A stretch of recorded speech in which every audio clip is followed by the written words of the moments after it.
Queridos amigos, é uma grande alegria nós estarmos aqui retornando a essa casa querida para trazer a nossa contribuição no estudo da noite.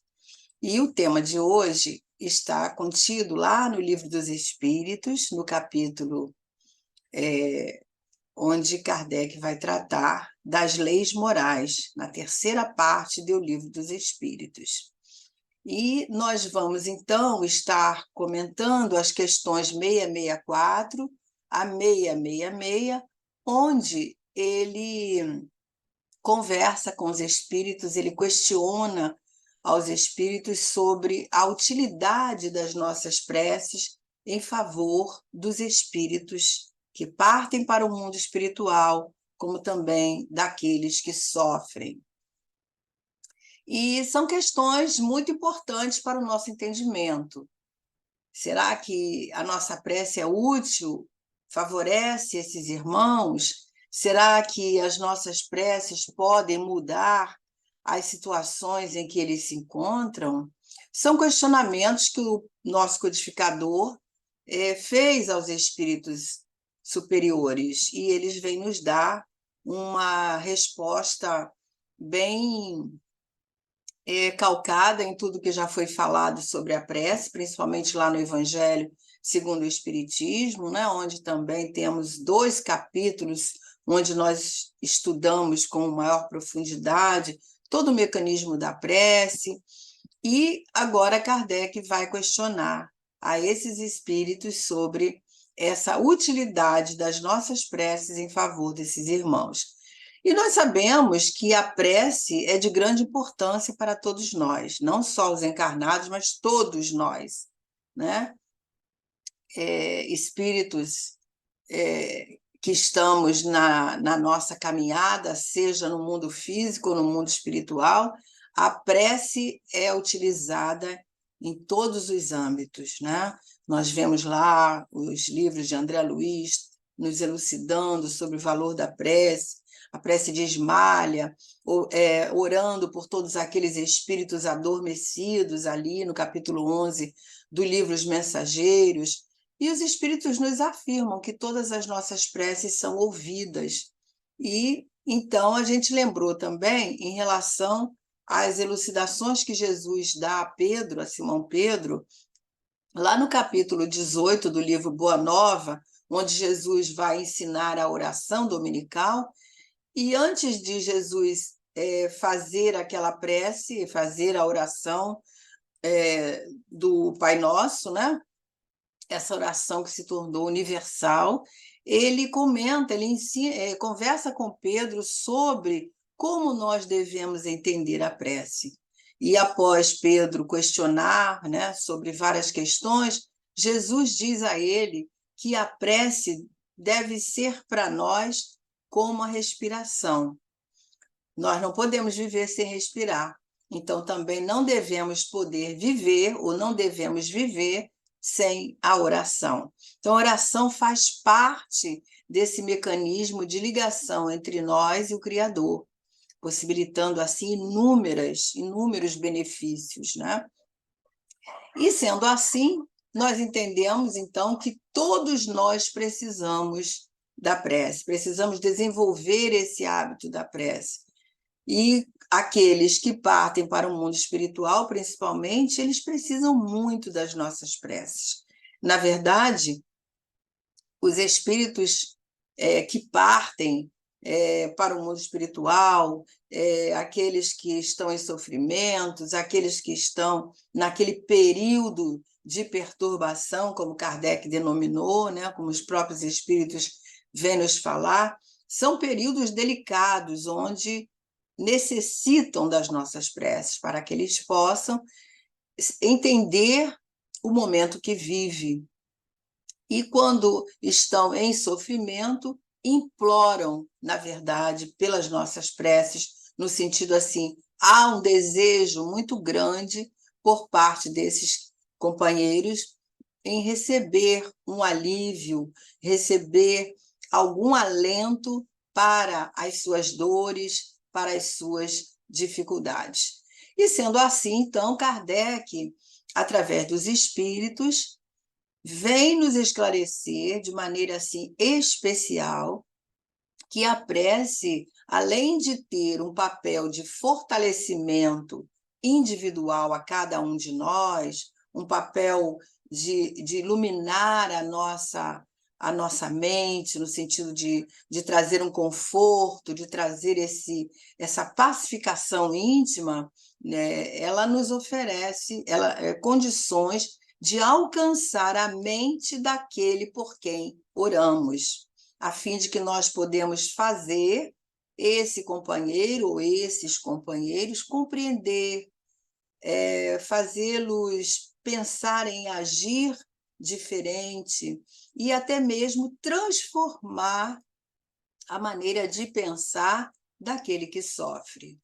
Então, nós podemos compreender que não só acolheremos, né, não só acalentaremos esses corações sofridos, mas também, através da prece, nós podemos oferecer recursos para esclarecer a esses companheiros que somos portadores em nosso íntimo, né, de condições que pode nos modificar as nossas circunstâncias, aquilo da forma que nós nos encontramos, porque todos nós somos filhos de Deus. E, como tal, somos detentores de mecanismos internos que possibilitam chegar até nós essas condições transformadoras da vida. Isso está no cerne de cada espírito, né? Assim, o nosso codificador, após explicar lá no Evangelho segundo o Espiritismo, no capítulo que nós nos remetemos, no capítulo 27, né, onde ele vai falar do mecanismo da prece, vai nos elucidar sobre o pensamento, sobre a vontade, que é o veículo que movimenta os nossos desejos de ajudar, de estar orando pelas pessoas, né, através do pensamento e da nossa vontade. Tudo isso é explicado nesse capítulo 27.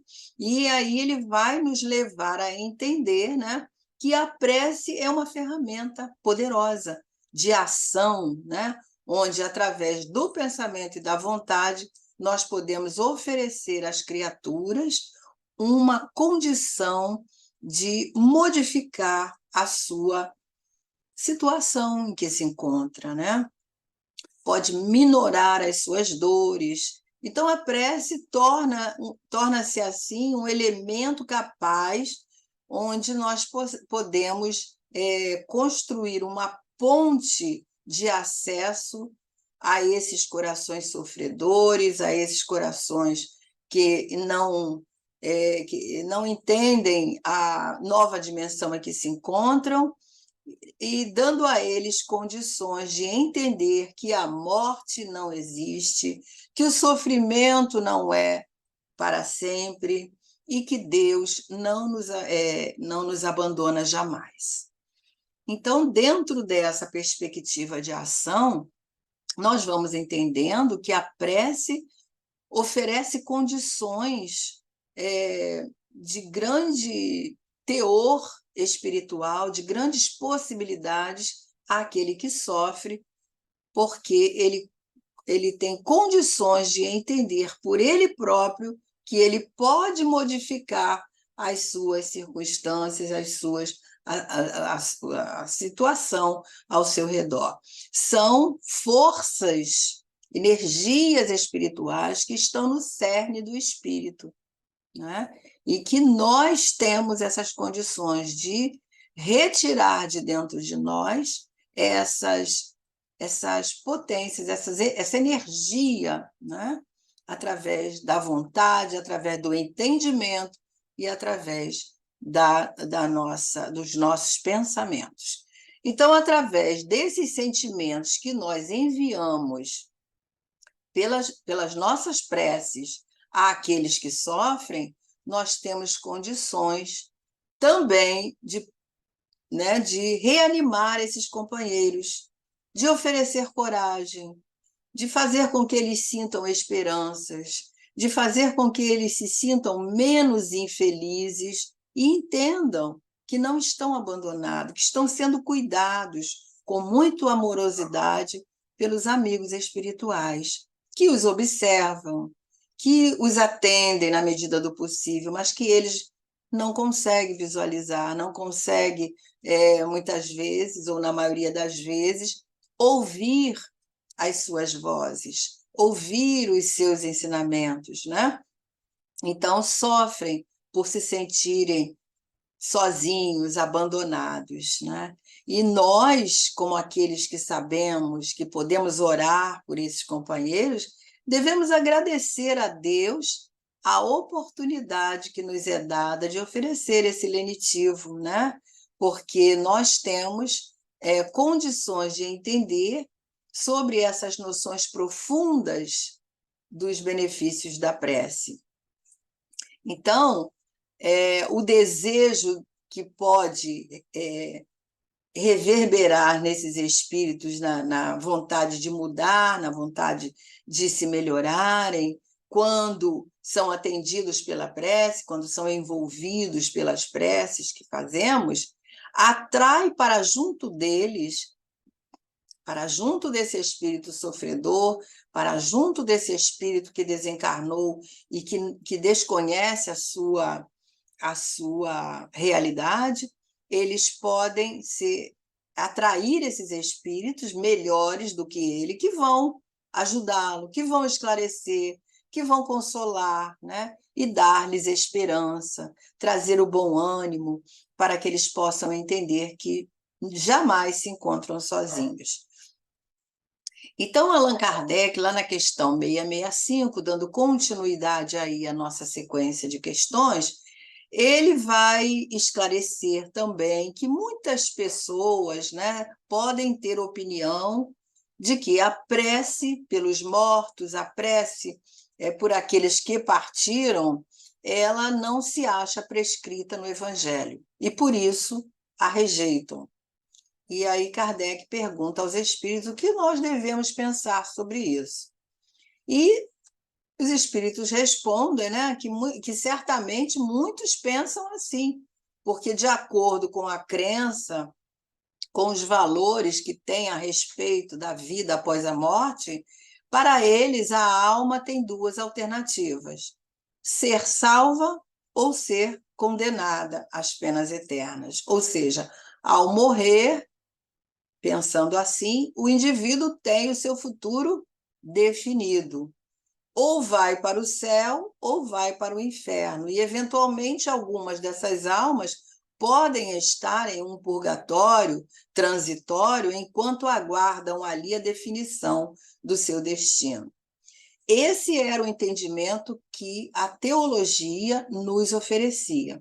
Mas Kardec contrasta esse entendimento, explicando o porquê de nós orarmos pelos mortos, e nos esclarece uma outra questão muito importante, no sentido de entendermos a questão da justiça divina, que se faz, que acontece através da profunda sabedoria e da bondade de Deus, né? Porque ele sabe de tudo, pensando dessa forma, se Deus sabe de tudo, se Deus é onisciente, onipresente, então é inútil fazer rogativas a Deus, porque ele sabe de tudo que nós precisamos. Ele sabe do que esses espíritos sofredores estão passando, do que eles precisam. E se Deus já compreende a melhor situação para cada um, oferecendo a cada um o que há de melhor para ele, por que nós não vamos orar a Deus por esses companheiros? Se a nossa prece não irá alterar a vontade de Deus. E, de novo, o nosso codificador nos alerta diante de uma falsa aplicação da imutabilidade das leis divinas, ou seja, sobre o principal objetivo da prece, que, na verdade, não é para... Nós não oramos para alterar a vontade ou os desígnios de Deus. O principal objetivo da prece, independente da forma que nós entendemos essa questão da justiça divina, o principal objetivo da prece não é alterar as leis de Deus, que são imutáveis, mas no sentido de acontecer milagres, né, que viessem a violar a ordem natural das coisas. O principal objetivo da prece é que quando nós entendemos, né, que esse processo de barganha, de comercialização, né, sobre o que Deus deve ou não fazer, no sentido, ó Senhor, eu tenho sido tão leal às tuas leis, aos teus ensinamentos, eu tenho me esforçado tanto, será que não mereço essa graça? Será que não mereço essa resposta? Será que tu poderias alterar os planos divinos em favor de fulano, em favor de ciclano, né? São esses os questionamentos que nós pensamos quando nos equivocamos no sentido do objetivo da prece, que não é essa barganha, não é falar para Deus como ele deve agir, porque os nossos pedidos nem sempre têm a coerência, né? Tem um bom senso. Nós, às vezes, somos muito infantis nos nossos pedidos, nas nossas atitudes. Então, isso realmente não vai funcionar, porque não podemos compreender a sabedoria divina, que é a causa primária de todas as coisas, através de uma troca, através de um argumento tão imaturo, né? E, literalmente, não podemos interferir nos desígnios divinos em favor nem mesmo daquele que sofre. E isso fica bem claro nas instruções que os Espíritos nos dão. Nós não oramos para transformar as decisões de Deus. Nós oramos para nos transformar, né? Para nos enriquecer com os benefícios da prece. Nos enriquecer ao mesmo tempo que nós podemos oferecer essa riqueza, esse bem-estar que a prece proporciona, essa confiança que nós vamos depositando em Deus através dessa certeza do atendimento. Então, nós oramos para encher de esperança, para encher de iluminação, de claridade, né? De luz àquele a quem dirigimos os nossos pensamentos, a nossa vontade de ajudar, a nossa vontade de socorrer. Então, nós oramos para pedir os recursos divinos que estão sempre aí à nossa disposição, à disposição de toda a humanidade, de todos nós que somos filhos de Deus. Deus disponibiliza esses recursos. E esses recursos, como nós falamos anteriormente, pertencem a essas potencialidades divinas que Deus nos ofereceu. Todos nós temos essa força interior, né?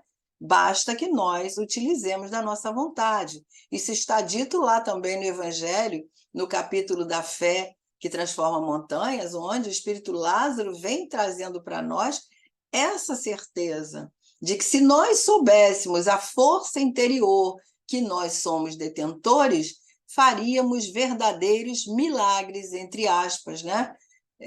No sentido do nosso entendimento, que, na verdade, são fenômenos possíveis a essa força grandiosa que nós somos detentores. Isso tudo se desenvolve através do pensamento e da vontade, né?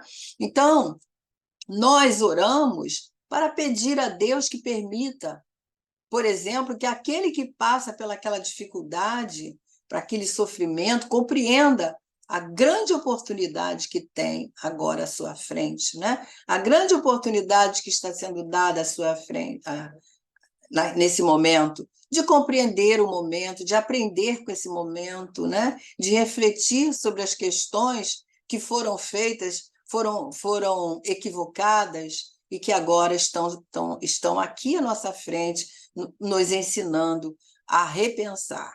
Então, quando nós oramos pelos mortos, nós estamos declarando a eles a nossa estima, o nosso amor, nosso desejo de que eles estejam bem, que eles continuem a sua caminhada. Estamos insuflando neles a nossa sensibilidade, o nosso preito de gratidão. Muitas vezes, quando nós conhecemos por quem oramos, né? E a nossa lembrança serena. Então, nós estamos dizendo a esses companheiros que a morte não modifica a intensidade do nosso afeto, da nossa amizade, do nosso amor. E é por isso que, ao pensarmos neles, estamos lhes desejando, estamos enviando essa força necessária que eles precisam para se soerguerem, para continuarem a sua caminhada. Então, da mesma maneira, quando oramos pelos espíritos sofredores, né?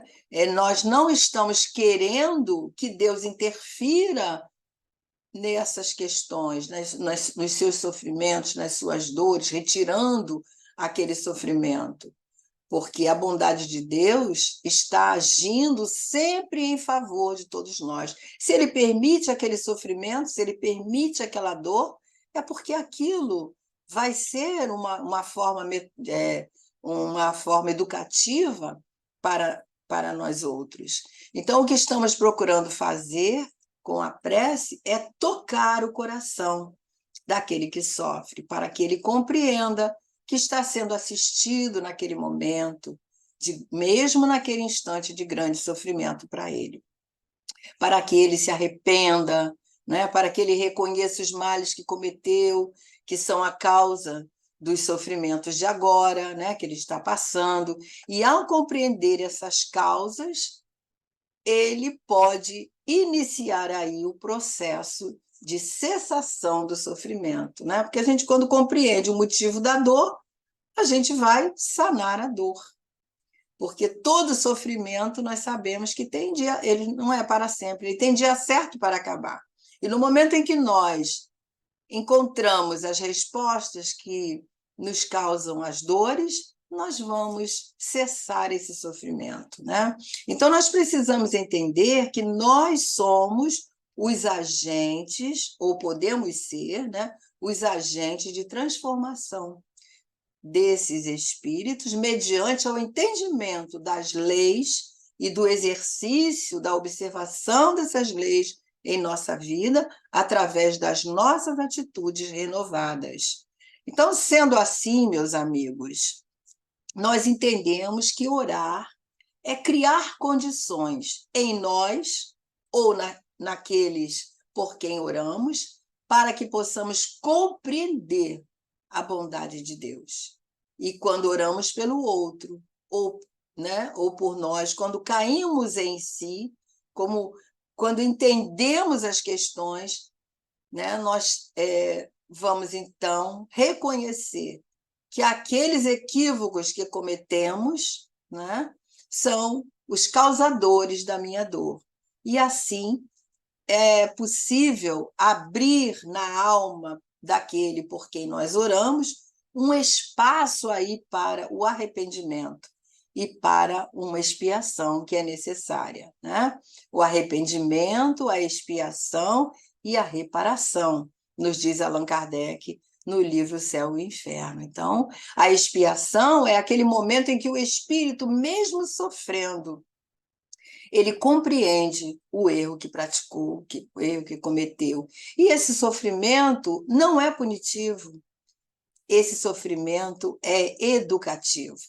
E para que, ao compreender as consequências das suas atitudes, né, as atitudes que ele teve em relação ao outro, ele passa, então, a experimentar, a perceber todo aquele sofrimento que foi causado pela sua ação, né? E quando ele experimenta, por exemplo, as angústias decorrentes do bem que ele muitas vezes deixou de praticar, que ele foi omisso, Então, ele vai compreender aí, ele vai passar a ter o entendimento da vida por outro ângulo e estará pronto para corrigir o mal que fez, agora fortalecido pelo entendimento, pela vontade de mudar, e aí o Espírito, então, esse que recebeu as preces, passa a agir em seu favor, em favor da sua própria melhoria.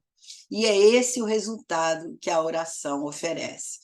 Então, quando nós recebemos esses espíritos nas nossas reuniões mediúnicas, nós podemos constatar isso, né? Às vezes eles retornam várias vezes com as mesmas histórias, mas à medida que vão ouvindo, à medida que vão sendo esclarecidos, eles começam a mudar e certamente recebem ali todo o tratamento terapêutico necessário nesse momento. Daí o cuidado de Allan Kardec nos apresentar esse subitem no Livro dos Espíritos, que vem falando sobre a prece.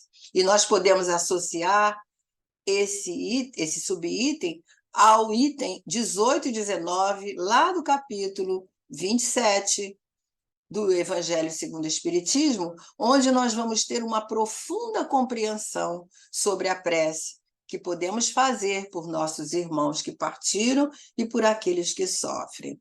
E com todo esse material, nós podemos compreender melhor, certamente, a bondade e a justiça divina, e teremos agora um olhar mais amplo em torno da necessidade de orarmos uns pelos outros, de orarmos pelo nosso próximo, mesmo aquele que nós não conhecemos, mas sabemos que sofre. Quantos estão nesse momento sofrendo no mundo espiritual as consequências dos seus atos, né? E aí, essa atitude de oração, nós vamos entender que é um ato muito, muito sublime, o ato de elevarmos o nosso pensamento a Deus e buscar a sua misericórdia. Toda criatura possui dentro de si essas potencialidades,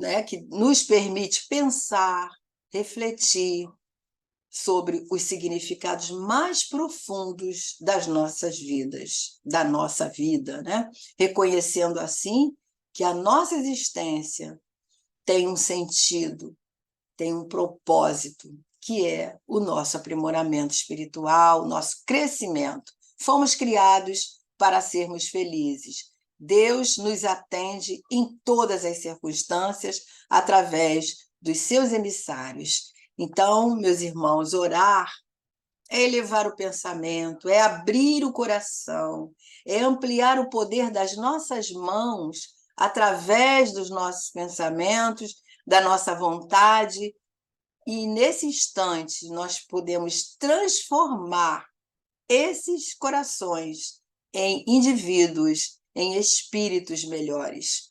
Orar uns pelos outros é dirigir a ação do nosso pensamento através de um diálogo mente a mente, coração a coração, e transformarmos aquele por quem oramos em alma capacitada, né, de reconhecer que Deus é Pai de amor, de misericórdia, que jamais nos desampara e que nos oferece a todo instante as melhores condições, as melhores oportunidades para o nosso crescimento moral, crescimento espiritual.